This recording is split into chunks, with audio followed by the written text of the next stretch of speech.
안녕하세요. 오늘은 성경 이사야서 50장을 함께 좀 자세히 들여다볼까 합니다. 이 장에는 하나님과 이스라엘 백성 사이의 그런 관계, 또 고난받는 종의 모습, 그리고 우리에게 던지는 질문들이 담겨 있거든요. 네, 이사야 50장. 먼저 하나님께서 당신 백성에게 아주 날카로운 질문을 던지면서 시작하죠. 1절 보면 뭐랄까 법정 변론 같은 느낌도 좀 들어요. 내가 너희 어미를 내보낸 이혼 증서가 어디 있느냐? 또 내가 어느 빚쟁이에게 너희를 팔았느냐? 이렇게 물으시잖아요. 네, 맞아요. 이게 그들의 고통이 뭐 하나님의 마음이 변했거나 능력이 없어서 그런 게 아니다. 이걸 분명히 하시려는 거죠. 그렇죠. 실제로는 그 잘못이 백성들, 자신들의 죄악이랑 배역함 때문이다. 이렇게 바로 지적하시고요. 근데 바로 뒤에 2절, 3절을 보면 하나님의 그 엄청난 능력을 다시 한번 딱 상기시켜 주시는 게 되게 인상 깊어요. 아, 네네. 바다를 마르게 하고 뭐 강을 사막으로 만들고 하늘을 어둡게 하실 수 있는 분인데 왜 내가 불렀는데 아무도 대답 안 했냐. 이런 탄식이 이어지잖아요. 맞아요. 그 강한 창조주의 힘하고 백성들의 그 아무 반응 없는 모습, 이 대비가 참. 네, 의미심장하죠. 네. 여기서 하나님의 능력 묘사는 그냥 힘자랑이 아니라 그 출애굽 때나 창조 때의 권능을 떠올리게 하면서 이스라엘 백성들이 얼마나 영적으로 무감각한지 이걸 더 보여주는 거예요.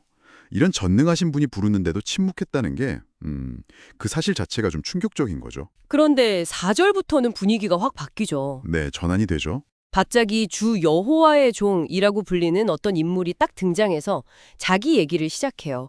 이 종은 뭐 학자들의 혀를 받아서 지친 사람들을 말로 도울 줄 안다고 하고요. 매일 아침 하나님의 가르침에 귀 기울인다 이런 모습은 배움과 소통에 대한 깊은 이해가 있는 것 같아요. 맞아요.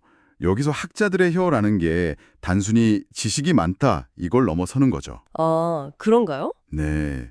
그 적절한 때에 정말 위로와 힘을 주는 말을 할 줄 아는 능력, 그런 지혜로운 소통 능력을 말하는 거겠죠. 그렇군요. 지혜로운 말이네요. 그리고 이 종의 모습이 5절, 6절에서 더 놀랍게 펼쳐지는데요. 그는 하나님의 뜻에 전혀 거역하지 않고 뒤로 물러서지도 않는다. 이렇게 말하고요. 심지어 자기를 때리는 자들에게 등을, 또 수염을 뽑는 자들의 뺨을 내주고 모욕과 침뱉음에도 얼굴을 가리지 않았다. 이렇게 고백해요. 아, 정말 충격적이면서도 되게 강렬한 장면이에요. 그렇죠. 이게 단순 순종을 넘어서는 거죠. 고난을 그냥 받아들이는, 어떻게 보면 자발적인 수용 태도랄까요? 그런데 이렇게 진짜 극심한 고통 속에서도 7절에서는 내 얼굴을 부싯돌같이 굳게 하였다 이러면서 흔들리지 않는 모습을 보여주잖아요.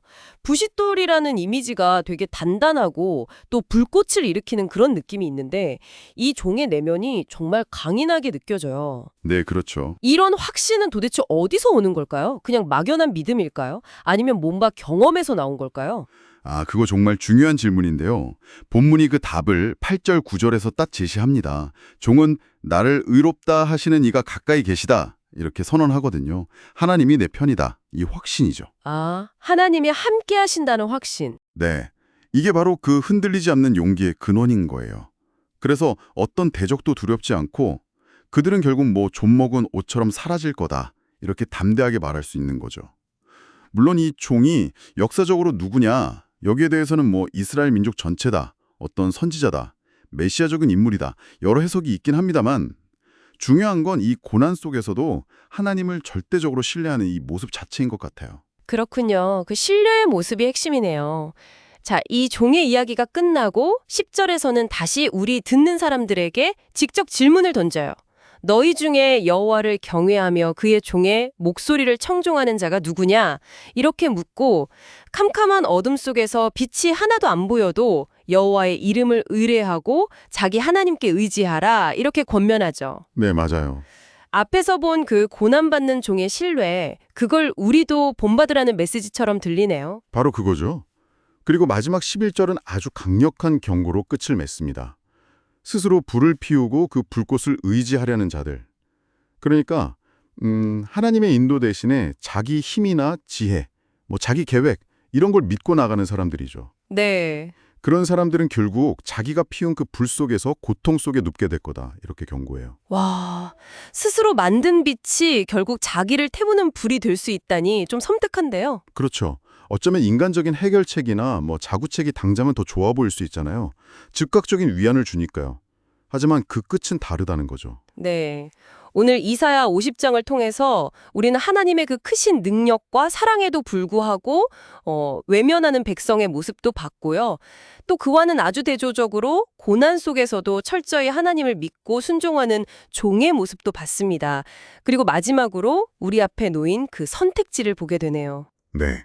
결국 질문은 이거겠죠. 당신은 이 깊은 어둠 속에서 보이지 않는 하나님의 이름을 붙들고 의지하시겠습니까? 아니면 그냥 눈앞에 보이는 작은 불꽃, 그러니까 스스로 만들어낸 안정이나 계획에 의존하시겠습니까? 정말 오래된 질문이지만 오늘에 살아가는 우리에게도 여전히 큰 울림을 주는 것 같습니다. 여러분은 이 말씀 속에서 어떤 빛을 발견하셨나요? 스스로 만든 횃불이 아니라 참된 빛이신 하나님을 의지한다는 것이 오늘 우리에게는 어떤 의미일지, 이 질문을 마음에 품고 한 주간을 보내시는 건 어떨까요? 다음 시간에 더 흥미로운 이야기로 찾아뵙겠습니다.